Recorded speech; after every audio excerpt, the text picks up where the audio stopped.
mga magnanakaw, ang mga Marcos, mga Romualdez, kung hindi pa maliwanag yon. Okay. Ngayon naman po, sa huling 2 minuto, we will give you a chance to give your final statement. Bakit po kayo karapat-dapat na mahalal?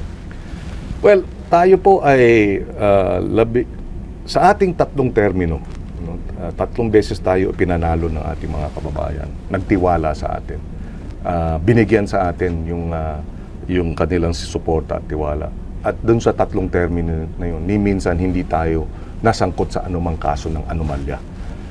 Kung nais natin na talagang ang gobyerno ay magserbisyo ng tapat at totoo at mapunta yung biyaya sa ating mga kababayan, dapat yung tapat at totoo at may track record at may resibo. So yun ang isang dahilan. Pangalawa, meron tayong kakayahan. Napatunayan na natin, may resibo tayo. Maraming mga papasok sa eleksyon, sasabihin, ipapangako ganito, kaliwat kanan, lahat, pati buwan at bituin. Tayo po, hindi lang po tayo nangako, natupad natin ang pangako. We were able to pass a lot of laws na nagbe-benepisyo ng ating mga kababayan na hindi kinakailangang maging kurakot, di ba? So yun ang 2 dahilan.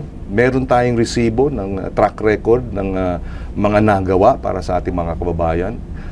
Napababa natin ang presyo ng pagkain at bigas dahil sa track record na yun at resibo, at hindi natin pinayagang masangkot, hindi tayo, kontra tayo track record wise sa kurakot. So presyo ng mga bilihin, natugunan natin, tutugunan natin.